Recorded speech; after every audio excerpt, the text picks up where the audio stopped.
guys, hi to all Desi Girl Magazine audience. How are you all? How was your weekend? Today we are going to meet with health coach Dr. Neeta Jain, and and before meeting up with her, we wanted to thank you all guys.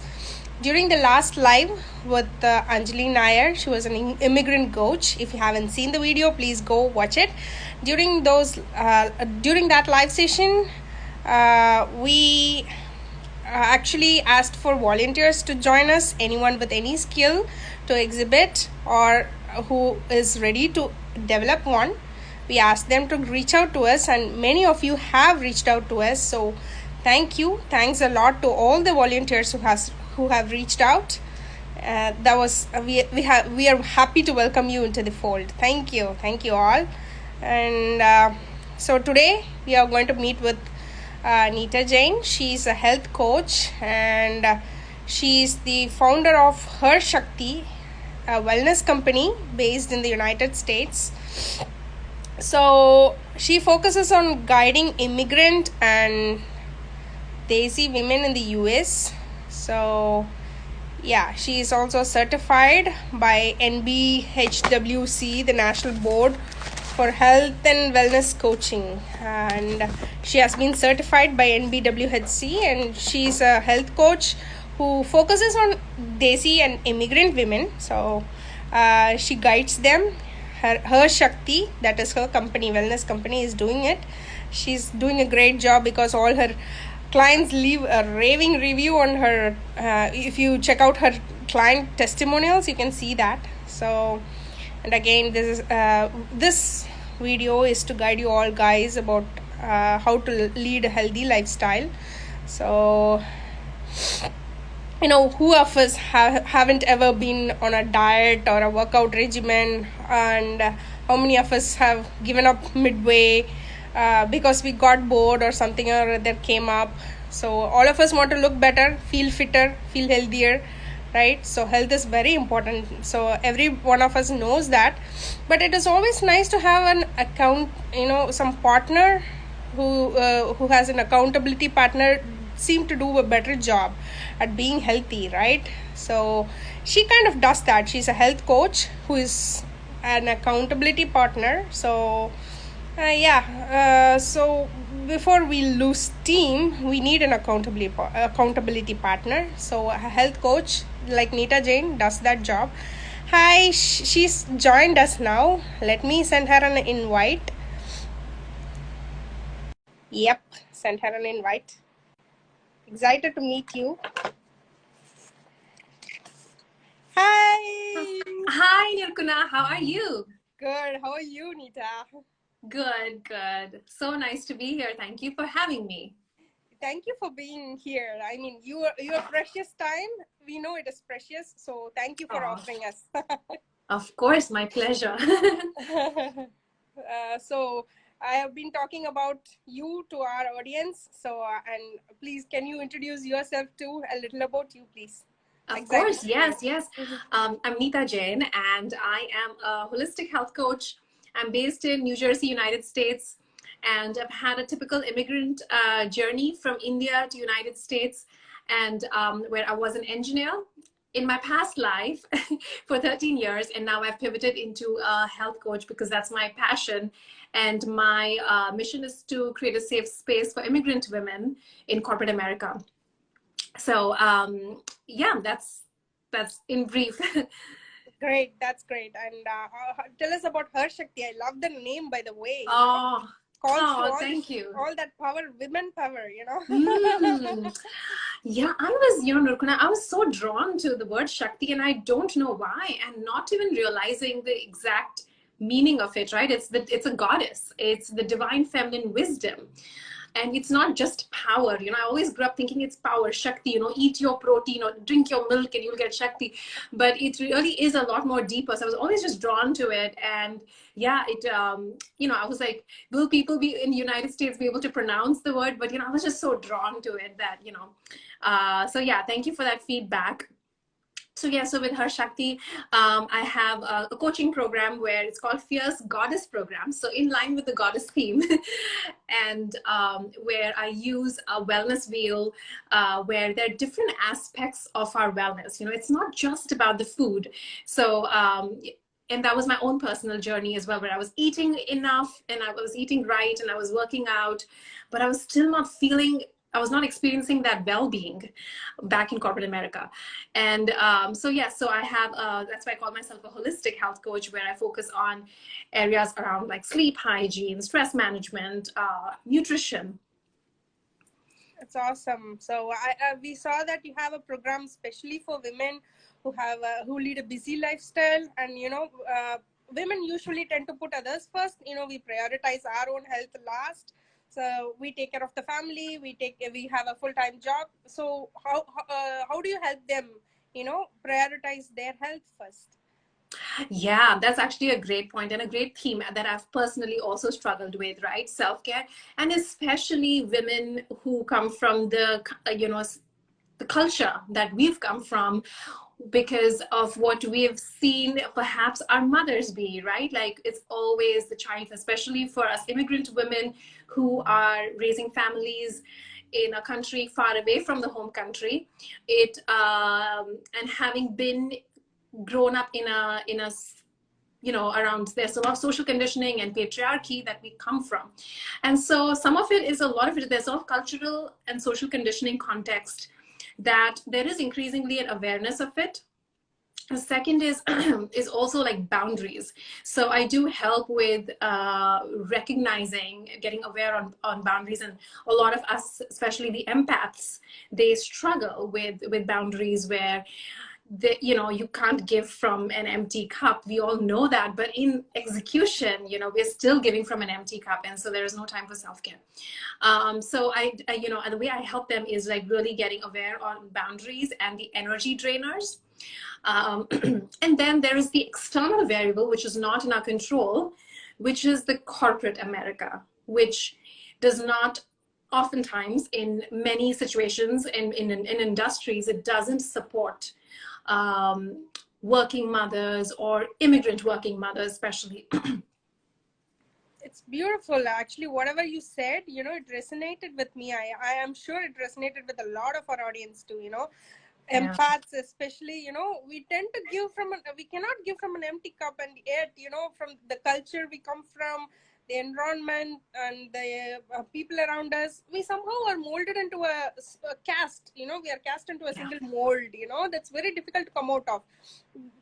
You are helping women come out of that's a very big job, and it's a very fulfilling thing. It must be very fulfilling for you, right? Oh, I just felt some goosebumps. It is fulfilling because, I started off, so like I was saying, I had a typical immigrant journey. I was, I came here for my master's in computer science. I was a software engineer in Silicon Valley, and now I'm on the East Coast.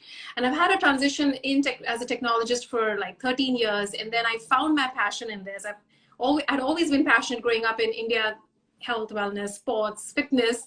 And I definitely feel aligned, and fulfilled would be the right word. But you're right, it is a hard job, even for me. Like, I have to catch myself. I have a son, he's 4 years old, and especially when it comes to food, like really sitting down, uninterrupted, and nourishing yourself with some simple wholesome food can be that in itself is a monumental task. And to not feel guilty while doing Exactly. all of that is also a big one. And so it takes time, and there's a lot of, like you said, you actually put it very well, like the mold, right? That mold is formed from a lot of like social conditioning, self-limiting beliefs, patriarchy, right? Like in a lot of the environment, and not just in India, even over here you see that. So yes, it's work. And the thing is, it is a work in progress, but as long as you're taking small baby steps towards it, or just even getting aware of it, that is a big step.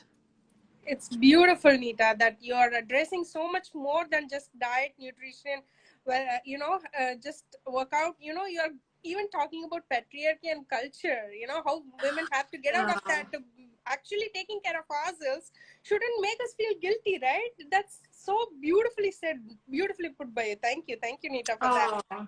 And Nirkuna, that was my own journey, because I always prided myself in like being athletic and eating right and being conscious and all of that.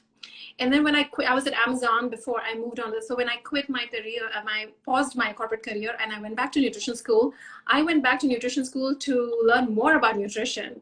And what I realized was that I actually was doing a lot of things well, but the problem was anxiety. I was not sleeping enough. So like you said, the issues a lot of times are more deep seated, and it's mindset, which is harder, right? It's easier to go on a random diet or count calories relative to dealing with your childhood trauma, or like a story that you've been telling yourself for like 10 years. Beautiful, Neeta. Thank you so much. I mean, you are resonating a lot with us. Thank you. I'm happy to hear that. So as you were saying, what do you do? I mean, for a complete beginner, as a health coach, what kind of exercises would you ask them to start with? Are you talking about the physical exercise? Yeah. So I'm not a fitness trainer. So like in terms of like, but what I would say is that, a big part of it, you have to be moving. As a human being, we were designed to move, right? When someone tells me I hate exercising, I don't like the gym, and then I guess my question is, then you probably haven't found a movement that works for you, right? It could be swimming, it could be brisk walking, it could be dancing. I love dancing and I love community. I love, of course, with pandemic, we lost that community. And so movement, a nourishing movement in any form, is something that you need to seek. Now, in terms of what's recommended by CDC, it's like you need to be moving 30 minutes for three times a week, medium level intensity. So that could mean, like a brisk walk of medium level could be a brisk walk for some it's an easy jog, for some it's like a dance class or an easy swim. So in terms of exercise, I would definitely do that. But also, as we get older, like 40 plus, and you're reaching 50, we need to be incorporating strength training. So, and then when you're crossing 50, you need to be incorporating more balance. So like think Pilates. So like if you think of Bharatanatyam dancers or any dancers from India, right? Like the balance is very important as we age. So there's cardio, there is little strength training twice a week with weights, light weights. I mean, you start wherever you're at. And you could be doing strength training even just with, like with Ashtanga yoga. You don't have to be doing, so whatever works for you. So if weights intimidate you right now, there are other ways to get strength training in. So it's a combination. And as we age, the balance portion of it is also once a week is recommended by CDC. That's awesome. I was about to ask you the same question. I mean, which should we do? Like, do we do cardio? Do we do strength training or yoga? You just did it for me. So after 30, in your 40s, you need to do strength training. So in your 50s, you have to start doing some yoga. Like, these balance poses that I do in yoga, it's really, I mean, the older people that attend the class with me, they have much better balance than me after doing these yoga classes, actually. And they always credit it to actually practicing yoga and stuff. So maybe, yeah, as you said, these balance poses, we have to do it as we age. It is going to help us, right? Yeah, thank you for that. So, and which do you prefer? I mean, it's just a pure personal preference. Yeah, and yeah, I'll definitely, and I'll just want to hop in. I see, and so Neha, who's also an awesome health coach, she's like, totally agree, awesome mindful movement. Priya Darshini says, quick question, what suggestions, health tips would you give for women who happen to spend most of their time at home in the US, unlike India, especially since we have harsh winter? Okay. Exactly. That's a nice question, right? We can't go out easily, right? Oops, I don't know how to I have all these comments here. I'm trying, okay, there, I can see. I'm still learning my way around IG Live. So yeah, thank you, Priyadarshini, for that question. So for those of us staying at home in harsh winters, I know harsh winters can be, can be limiting, right? The good part of pandemic, and I don't want to be that person who's trying to see the glass as half full when things are so bad, right? Don't be that person. We need people like that. Don't worry about it. Yeah, but sometimes it's like, I have empathy for people, like, I just can't see anything positive out of the pandemic. But one thing that's happened is all the awesome studios across America. Like there were some instructors I would admire on the West Coast. Like they're going virtual, and post pandemic, they found a revenue stream to go virtual, and you can actually work out at home. So there are a lot more options today to, and probably more economical to work out at home. Now, what you probably, now you have the options. The thing that comes in the way is motivation, you know, and oftentimes like the motivation is, and that's what I work a lot as a health coach, really trying to help you find the motivation within you, because it's there in you. And you know, and so one thing is, what do we do in harsh winters? Yes, you need to keep moving. I love, oh, so answering your question, Irkun, I totally forgot. What do I love? I love dancing. I love skipping rope and running. In terms of cardio, I personally have more work to do on strength training. I've always shied away from the weights, and it's something that I've embraced in the last couple of years now, and I have work there to do. I've always been better with cardio, and yoga is something I've been doing for a long time, but I need to, you know, I need to have more consistency. But those would be the ones. Yeah, right. Consistency is the other thing. Most yes. difficult. And consistency ties very much to motivation as well, right? But answering to Priyadarshini's question, finding a movement that brings you joy, you know, and that's something that would be key. And then finding your motivation. So now you have all these options. So even in harsh winters, you have options virtually. You have the jump rope. You know, you can, there are these machines we can buy now. So there are options, but the motivation is really something you can ask yourself like 5 questions recursively. And I'm an engineer. I'm like, go in the for loop 5 times. But it's like, it's like, why are you doing this? Like, so oftentimes you're like, I want to lose 20, I want to use 20 pounds in 3 months by summer, right? We have these broad goals. Great. Why do you want that? Oftentimes the first answer would be like, oh, because I want to look good in that little black dress or something like that. But why do you want to look, right? Like oftentimes if you ask yourself that 5 questions, you get to the deeper inner why. Like for some people, it's like, oh, because I really want to start dating. I'm single. I want to find a partner. I don't want to be lonely when I'm 60 years old. There's a deeper why once you tap into it. Or sometimes it's like, for me, my deeper why for strength training is, my 4-year-old son, he tells me like, Mama, your back is not strong. You know, sometimes when I'm like picking him up and he's like, oh, you need to work on your muscles. So like my why is really to be able to like do a lot of these activities with my son without like complaining of this ache, that ache. So once we know that why, right? And it's hard because we have to get vulnerable to know like what's our why. And sometimes it's not easy to face that why. But once we tap into that inner why, you know, it's a lot easier to get that motivation. Hopefully that answers Priyadarshini's question. Yeah. So as you, Priyadarshini, so there are a lot of workout videos online. So probably find something, as Neeta said, something that motivates you. You know, if your thing is dancing, find a dance video. You know, it's, as Neeta said, it's economical to do it at home. So harsh winters, be yourself at home. Yes. And then find a tribe or like some accountability. Like, you know, you mentioned consistency too, right? Community is become key, and finding your tribe. You won't get bored during the workouts, you know, that's community helps there, right? Yeah, absolutely. Exactly. So, you know, some people prefer walking as an exercise and some do the other forms of exercise. As you said, is walking as effective as a gym workout in losing weight? Have you seen something in your line of coaching?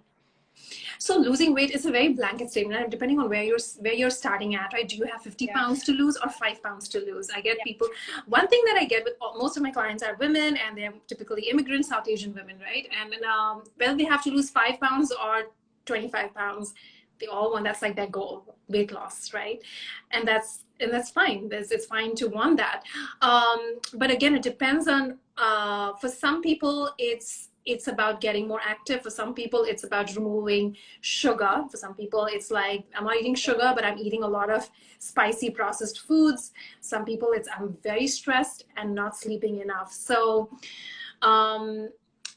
just by, I always be careful when I say any, say, of course, walking is, as humans, we were meant to be walking. So yes, we should be walking. Will brisk walking help you lose weight? Maybe. Is brisk walking as effective as the gym workout? Depends on what you're doing in the gym, right? Like, and so there's so many variables in that. But yes, like at a minimum, we should be brisk walking. The more you're doing cardio, the more you're going to burn more calories. So yeah. Thank you. I mean, so you're in short, you're saying that every individual is different. So, you Yes. know, different things work out for different people. So everybody should try their own thing, right? Yeah, and irrespective of weight loss goals, we should be brisk walking at the minimum Yeah. and getting, the recommendation is at least 30 minutes Yeah. of three times a week of medium intensity. Yeah. So really like light jogging or like a light run on a treadmill, we need to be aiming for that. And if you're not getting, and the thing is within Priyadarshini's question about being at home all the time, and pandemic forced us to be at home. So Yeah. even that walk to the bus stop or the train station, so when the steps were not being in, Yeah. so the Yeah. cardio became more important, getting moving a Yeah. little bit.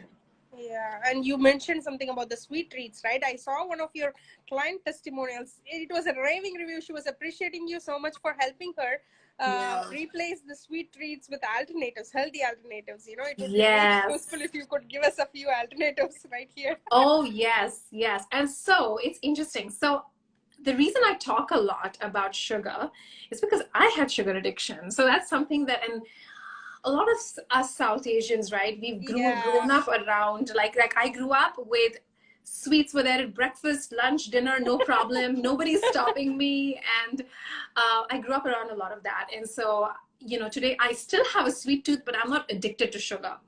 That's the difference. When postpartum, when I was dealing with all my postpartum depression and some of that, I was emotionally eating, and sugar was my yeah, friend, best friend.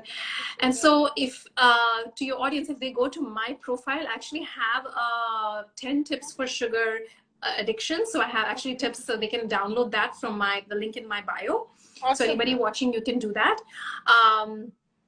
But what I've noticed, so like in giving, like just for our conversation quickly, protein is something that comes up a lot. So like when we are not eating too much protein, right, we can have sugar cravings. So Oh, that's something that comes up a lot in my clients who are vegetarian, where they're not feeling yes. full, right? And so then they crave. The other thing that I talk about, which is very interesting, is the yin yang imbalance. This is derived from the traditional Chinese medicine, where every food has a quality, a yin quality, which is contractive, and a yang quality, which is expansive. So what happens and I'll give you my example, when I eat Indo-Chinese food, which I love, by the way, right after that, I want to have like a chocolate brownie. Yeah. Right, so it's like it's literally like with sugar cravings, what we need to be compassionate one with ourselves and say that, you know what, like it's my body telling me that my body's out of balance in some way. That's protein, or I've eaten something very spicy, I need to be eating more neutral, or I need to have a more neutral palate, or I'm very stressed out, or I'm sleep deprived, right? We oftentimes, especially as women, we blame ourselves. You're like, oh, no willpower, third chocolate chip cookie at 3 o'clock, and so um it's if we were to be more compassionate and curious when we have these sugar cravings, it's likely you had a terrible meeting with your manager, you're not happy, or you've not slept, you've been sleep deprived because you have a little baby. And so it could be because when we are sleep deprived, what we gravitate towards is really calorie dense sweet foods. So there are often those reasons. And so once we get to the underlying cause, whether it's a protein imbalance, if you're eating really spicy food and right after that, or you're not having enough food in the first half of the day, like you're not having a balanced breakfast, then your 2 p.m., 3 p.m. cravings are just out of whack. Or what's happened is that, it's about planning and preparation. If we plan our snacks, or we make something and keep for that 3 hour window where we tend to eat sweet stuff, so then those are some ways in which we could balance. Right, right. That makes sense actually. So, protein, as you said, not eating enough protein could also lead to sugar For cravings, some, right? yeah, That makes dehydration sense. could also, like not Yeah, drinking enough. dehydrated. For some people, dehydration wants them to have like a spicy chip or something. Everybody is different. For some people, so I actually have a 4-step method. So one is like to really have water. Feeling the strong craving, drink Yeah. some water, check, am I hydrated? Possibly, maybe just hydration will fix it. Second is to put a timer. We're surrounded by the Alexas of the world. Like put a 10-minute timer. Sometimes with time, just say 10 minutes, let me give myself. just put a timer and then see if the craving still is there. Third Oh, step is that, if the craving is still there, then try to find a replacement, like a healthier alternative. Maybe it's dates. Have 2 dates. Don't like have 20 or something, because like dates are also high in sugar and they're delicious. But like maybe have a couple dates, right? right. Or a fruit or something. But they're like, you know what? A mango doesn't cut it. I need my laddu. Then you need to be, and the fourth step is to get really curious and introspective, like where is this craving coming from? That's the harder part, where you actually sit with the food and you're like, what is causing me? Those would be, but for all the tips you're going to get, you can just download the guide from my resources. Sure. Thank you, Neeta. I mean, being aware of yourself, not just what your brain or your mind needs, but also what your body needs, is also a part of self-awareness. Thank you for putting it so eloquently. Thank you so much for that. And Welcome. so protein, you were talking about protein. So for vegetarians, what are the options, protein options, that you recommend for your clients?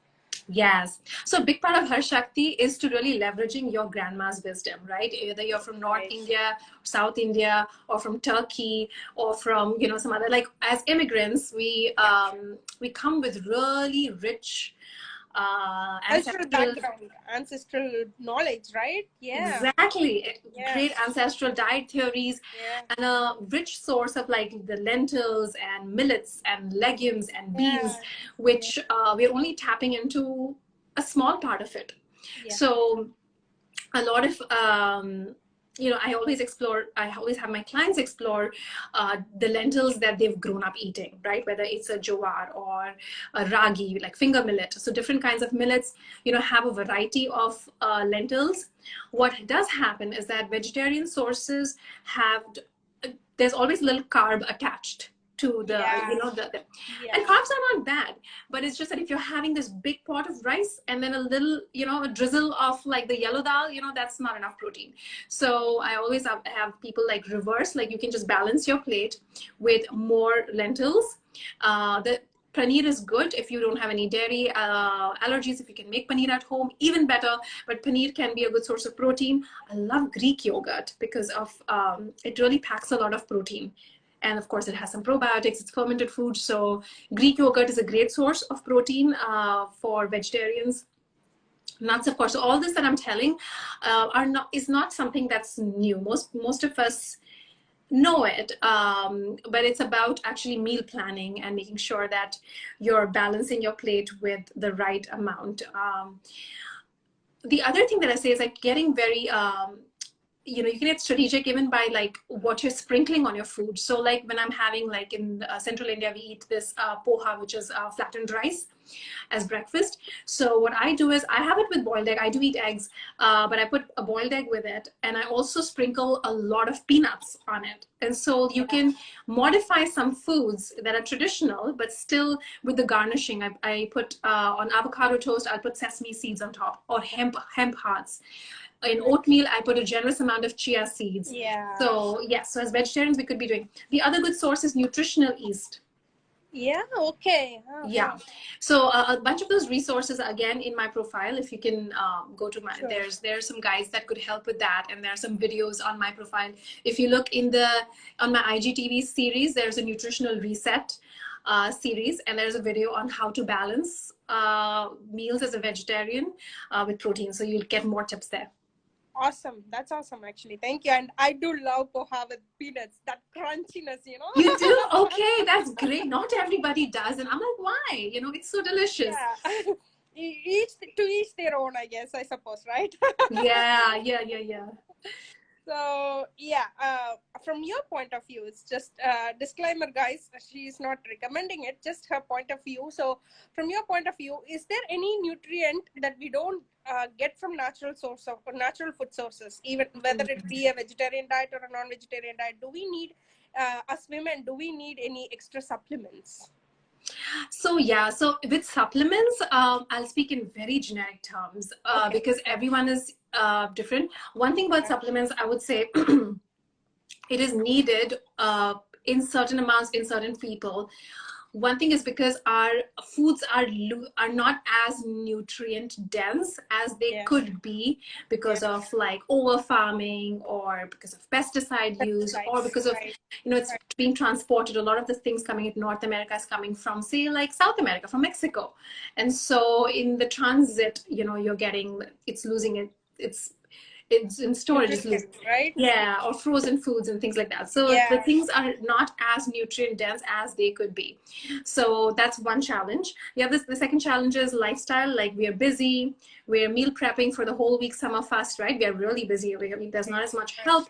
And so you could be keeping things in the refrigerator or frozen for a long time. So the nutrition quality is going down.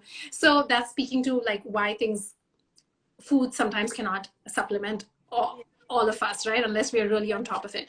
But there's enough research around vitamin D, so that's something that I would explore with your either GP or whoever you work with. And especially during last year, like zinc, vitamin D is something that came up a lot with immunity. But I always ask people to like get that from their general physician. Yeah. Thank you for that. I mean, I saw on your posts that one of your posts was about immunity chai, right? I loved that post actually, especially in these times of the pandemic.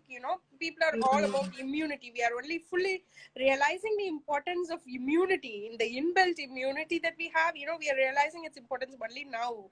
So how do we Yeah. build that? How do we keep boosting that immunity? Yeah. So with immunity, like one thing I talk a lot about this is sleep, right? Because I talk a lot about sleep is because I've had sleep issues. And so really focusing on sleep hygiene and being rested is and we'll all notice that when we don't sleep well or we're really tired and not taking care, we immediately catch whatever bug is going around.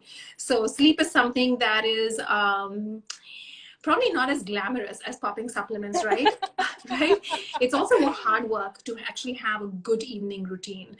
And so that's something that I want to talk first about, like, focusing. And that's something that I'm saying that also for myself, that I could be doing that more of, right? Better sleep hygiene, resting better. Eating wholesome natural fruits, like what I really, eating a rainbow plate. So that when I always ask my clients to look at their plates and see how colorful it is, like get visual. You don't have to measure. Just ask yourself, am I forming a rainbow in my plate? And the reason why I say that is because if you're having like a wide variety of colors in your vegetables and fruits, then you're getting all the antioxidants or your polyphenols. And so like those would be some ways. And then, there are enough resources right now, given what's happened in 2020, like talking about ginger, about raw turmeric. I've grown up eating a lot of raw turmeric in winter. So I do that. That's a great immunity boost. In India, we also ate amla, which is gooseberries, which we can't get here. But the frozen amla you get in Indian stores here. So that's something to leverage. Those would be some tips for immunity. For immunity. Okay, go check out her immunity chai, guys. That recipe was awesome. Thank you. And Priyadarshini here is asking whether she wants to know about about the reading of the label of packaged products. I was also about to ask you when you mentioned the Greek yogurt, right? Greek yogurt. You mentioned Greek yogurt. So how do we read the labels of the packaged products? How do we know it's good? Yeah. I love this question. Yeah. And when you come as an immigrant from another country, like I still remember when I was here for my master's, one of the things that I struggled was, how do I make sense of the labels, right? Coming from India, things were more wholesome at the time. And so some basic guidelines, right? You wanna turn the package around. You wanna get into the habit of, if you're buying packaged foods, what I tell people, when you're going to grocery shops, grocery stores, you want to be in the periphery. You want to shop. If you're spending a lot of time in the center of the grocery store, you're probably not making some good choices, right? Because in the center of the store is where you have all the packaged, right? On the periphery is where you have fresh produce. You have, right? So you want to stick to, because in the center you'll have packaged products, you'll have cans. So when you are shopping, try to be in the periphery, not in the center. And if you are buying packaged foods, try to reverse it and try and see, like, because unfortunately in school we were not taught to read labels, whether you were in India or in United States, right? Like Yeah. you learned calculus, but you don't know how to make any sense Unfortunately. of the calories and the math behind that. But you want to make sure that if that list is really long and you just can't make any sense of it, and you are this engineer and you can't make any sense unless you're like a chemical engineer or in that industry, like you probably can't make sense of those ingredients, then you probably know that this is likely something I should minimize. The one thing to really look out for, if I had to say, was this label called natural flavors, because MSG is something that it is not declared on the food packaging, but there are these additives that are like, they're called natural flavors or added flavors. We've got into the good habit of checking the added sugar behind in the packets, but even in the ingredient list, if you're seeing natural colors, added flavors, which are very generic, it's likely an MSG derivative or some derivative, which is likely not going to be in your best interest. Okay, Hopefully that helps.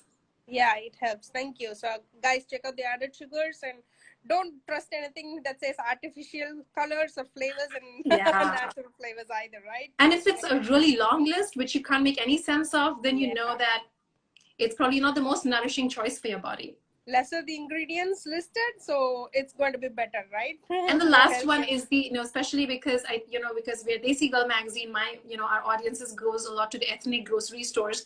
Yeah. The oils, right? It may say preservative free, low sugar, but if you're looking at the oils, it's probably cottonseed oil or corn oil, like the rotis or the parathas or whatever we're buying in the frozen section. Like, the oils are something that not too many people know of. Like, they're highly processed vegetable oils that could lead to inflammation in our body.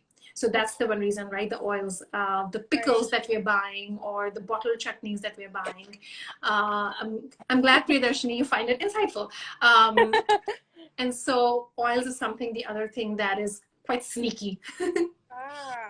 Right.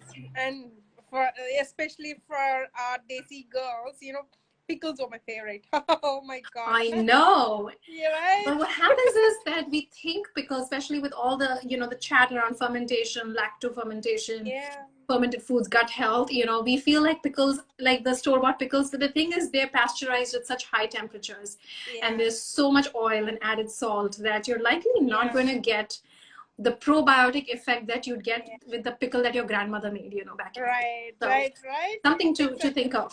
Fortunately. So, and as we were talking about probiotic and stuff, I have read that the overall health majorly depends on the gut health.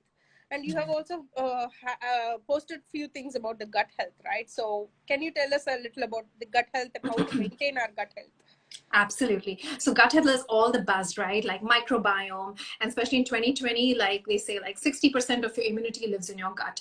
Your brain health, and we're talking about emotional health, mental health, depression has been linked to like dysbiosis in our gut. So there's a lot of, and the thing to know is that there's a lot of research that is, we don't know enough about our microbiome. There's a lot of research underway. It's all exciting. There are a lot of products in the market, very expensive probiotic, prebiotic products. But the thing is, there's not enough regulation from FDA on some of these products. And it can be very tempting to buy. But the thing is that, again, I always go back to grandma's wisdom and ancestral diet theories, because my focus is on immigrants. And so one question to think of, whichever part of the world you are, or India or any other country, what was some of the fermented foods that you grew up eating? Whether like if you're from South India, there was the batters that were fermented overnight. There's pickles all over the world. Every culture in this world, whether it's a kimchi from Korea, or sauerkraut from Nordics, and and then of course the achar and a lot of things from the kefir, right? Like there's so many things that, so one thing is to pick one and start having make your own fermented food if you can, buy fermented foods, read the labels. The second is, like, of course, that's the probiotic, the fermented food. The second part is prebiotic. A prebiotic is the food for the gut bacteria. So if you're popping those probiotic pills, but if you're eating sugary foods or processed foods, then that's the food that we're feeding the gut bacteria. That's also not helpful. So when you think of prebiotics, very simply, it's really the stems and branches of our food. So think asparagus, anything that's high fiber, like any lentils, soluble and insoluble fiber, it's going to help. Raw bananas is an excellent prebiotic. So yeah, and there is I have a guide called the immunity guide in my in the resource section. In that there is a list of prebiotics and probiotics. So if you go to my profile, there is one guide that for immunity, there's an immunity guide, and within that there is a gut health section. So you're going to find the exact list of all the prebiotics that you can eat naturally. I do not endorse any probiotics or prebiotics brands. So, you know, I'm sure there is some goodness in them, but I'm not affiliated with any. You know, my focus is on like wholesome foods. Sure, you know, like if you can't meet it with wholesome foods, yes, supplements would help you. But that's not something that I personally like have an affiliation. You're always about being natural. That's nice, actually. So, you know, it's as much as you can. Yeah, it's refreshing. And of course there's goodness in supplements, for sure. Right. And yeah, I wanted to ask you about this. You know, there are so many diets out there: keto, paleo, low GI, intermittent fasting. Do you believe in any of them personally, and do you recommend any of that to your clients? So in all those are diets except intermittent fasting. That's more a lifestyle change, like how we eat. And with intermittent fasting also, you know, I do see some goodness in it, unless some people take it to an extreme and they focus on the elimination, which is the starving phase, and they don't focus on building phase, and then they have headaches and migraines. Right. So, but intermittent fasting is also how our ancestors ate, right? They ate before sunset, and then they slept through the night, and they naturally fasted for 12 plus hours, and they broke their fast after 12 to 14 hours. So if you just ate an early dinner, but not super early. If you eat super early, then you're probably, for someone like me, if I have a very early meal, and if I'm not getting sleep, say by 11 p.m., then I'm really drawn to some food. So eating a very nourishing and satisfying dinner early. That would be something that, you know, just talking about it. But your question is around all the diets. The thing with some of these diets, again, it's bio-individual. One diet will not work for everybody. Also, a diet, by its definition, it's not sustainable. And my goal as a holistic health coach is to really work on sustainability of lifestyle changes. So I don't subscribe to any particular diet that you listed, because they're all restrictive, and whenever it's restrictive, it's not sustainable. The second thing to look for is alignment, which not too many people talk of. When we're doing a diet, whether it's a high protein diet, if it's not in alignment with your values. So for example, you know, you have a vegetarian and you tell them you have to eat eggs, you have to get pescatarian, and maybe you're convinced in theory, but when you try, you can't sustain it because it's not in alignment with your values and belief system. So the alignment is also something to seek when you're looking at all these diets. Do they align with, because it won't be sustainable, you're going to meet roadblocks. And what that does is you feel that it's your willpower and that you're not capable of making changes, but that's not true. It's just that the changes that you were seeking were not aligned with your values and beliefs at times. Thank you for that. You know, there are so many diets that's forcing things on us, and sometimes we don't know, we are not sure if we have to do it or anything, but you know, you do what's good for you, what's best for you, right? You have to first think of what's best for you, what makes you feel comfortable, because if you're not comfortable, you're going to give up on it sooner or later, right? Thank you for that, Neeta. Yeah, thank you for that illuminating thought. And about this intermittent fasting, I was always curious. You know, it's a nice lifestyle change, but there are people that say that breakfast is the most important meal in the day. So if we have to fast for a longer window, how do we work that out? Do we have a breakfast or do we skip it? And this is where, like, I always flip that question back to the person asking me, because everybody's different, right? Like if you're waking up in the morning and you're feeling super hungry, that's your body telling you that it needs food. Right. And if you hold for another 3 hours and just have coffee. But that doesn't sound like a great plan for you, right? So everybody is different. Some people, they wake up and they had either they had like, you know, everybody's body is different, and men are different from women also with intermittent fasting. There's some good research on how intermittent fasting cycles vary between men and women, so I encourage people to do their research on that. But also, right, like listening to your body cues. Maybe you, like, especially with vegetarians, if your meals are not very high in protein or something, like maybe in the morning you're waking up hungry, and if you don't listen to your body's hunger cues and continue fasting, it may not be the most nourishing choice for you. Whereas somebody else, they're easily able to go a lot longer. And so, you know, it's again very like listening to your body cues when you're doing something like that, and not blindly forcing yourself onto. That would be my suggestion. That's how I would guide my clients on intermittent fasting. Right. You sound like a yogi, Neeta. You know, oh my always gosh, being aware of what your body oh needs. my You know. goodness, that is probably the best compliment. I'm not a yogi. Oh my goodness, I love yoga, but that's a very kind compliment. But You know, I do subscribe to mindful intuitive eating, 100%. Yeah. You know, we don't always stop and ask our body, what do you need? You know, we always gather thoughts, gather opinions. We do whatever people sometimes tell us to do, what blogs tell us to do, what online stuff tell us to do. Yeah. But what do we want is something we never ask ourselves. What does our body want? Are you hungry? Are you thirsty? We are not in touch with our body at all the times, right? And you help with Yes, that. we get Thank disconnected you. with Shakti, which is our inner wisdom. Yeah. Inner Shakti's inner divine feminine wisdom, right? Like with everything. Right. And we get disconnected, and we kind of, like you said, follow somebody else's plan, but may not work for us. But it's like, I mean, there's always like, it's really trial and error, but also like you wouldn't go wrong if you ate less processed food, decrease the amount of sugar, hidden and not hidden, and ate rainbow vegetables and fruits, more plant-based food. So even for vegetarians, you know, whether, especially when I'm talking about desis, people who eat meat, they think they've got enough protein, and they think they don't have to eat enough plant-based protein, right? I'm a plant-based health coach. I mean, I'm not saying that don't eat meat, but whether you're a meat eater or you're not, you know, you could be eating more plant-based protein and more plant-based foods. Wholesome foods. I always thought non-vegetarians were lucky because they get enough protein, you know. Yes, and that's the thing, you know. But the non-vegetarians who come from typically from India or like South Asian, they're eating like it's more a choice. Like it's like once a week I'll eat meat, you know, or once in 2 weeks. It's not that they're eating enough protein every meal. Whereas if somebody is from Europe, or a typical American diet actually has too much protein.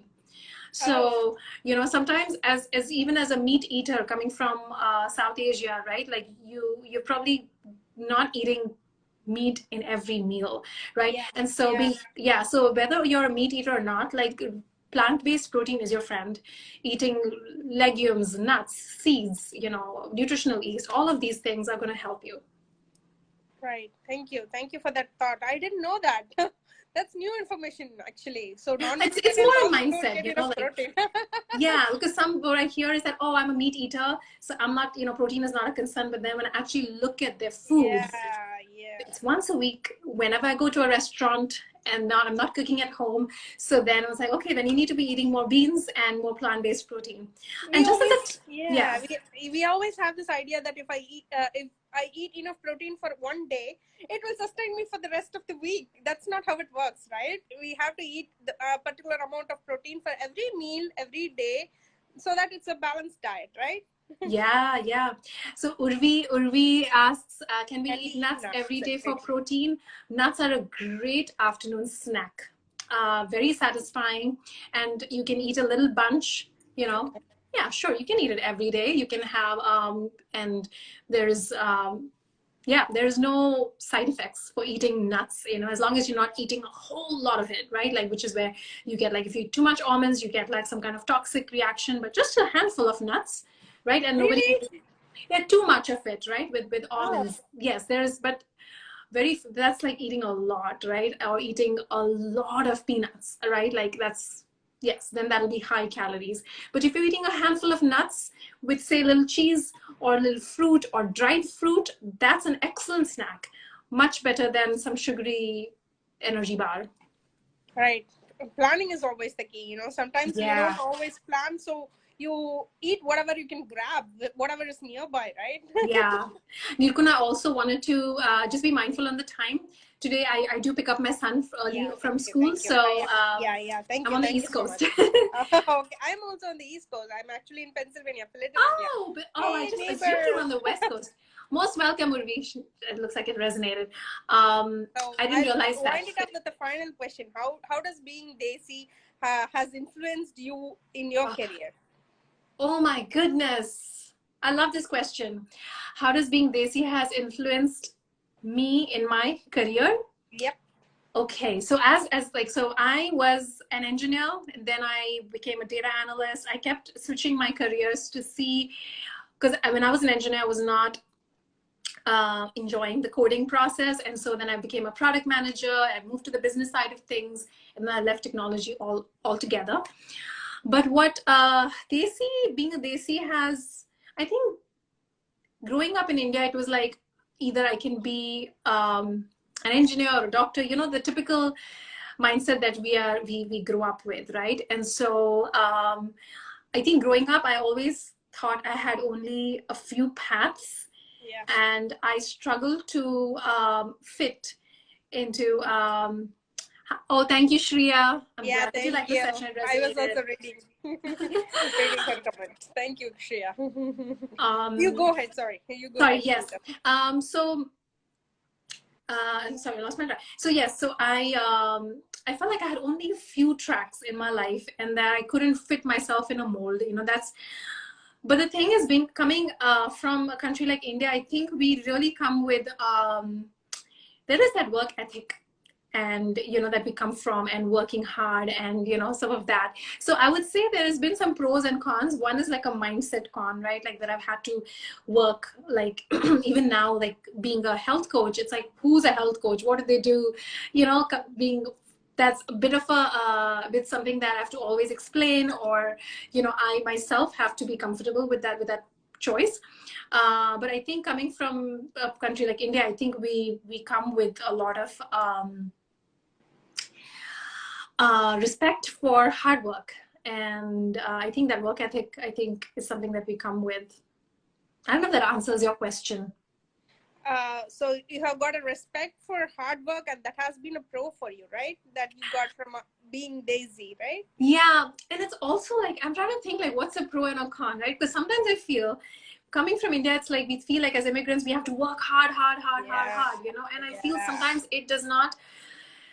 We struggle with boundaries. Yeah. And so Right. it's a Put. balance, it's like we feel that success comes only when you put in so much hard work, and Work sometimes when we 24 hours a don't. day, right? Yeah, and then we struggle to find balance at times. Right. And so when it comes to our wellness and self-care, it can be a struggle. Right. It's a learning process. We keep learning as we grow, right? Every day. Thank you. Yeah. Thank you, Neeta. Thank you so much for your time. We are honored and humbled to have had such a wonderful person with you, like you here. You're so kind, and I'm so happy. I love your energy, and thank you to Desi Girl Magazine for all the work that you guys are doing, right? Thank you so much. Thank you, Neeta. I love talking with you. Love this conversation. And a lot of them, they are saying, see, Priyadarshini is saying, thank you. Keep doing the most great welcome. work. Keep empowering more women. Thank you, guys. And the audience have been really great too. So yeah, thank you for all the engagement. This was fun. Thanks for all the questions. Bye, guys. Bye. Bye. Bye. Bye.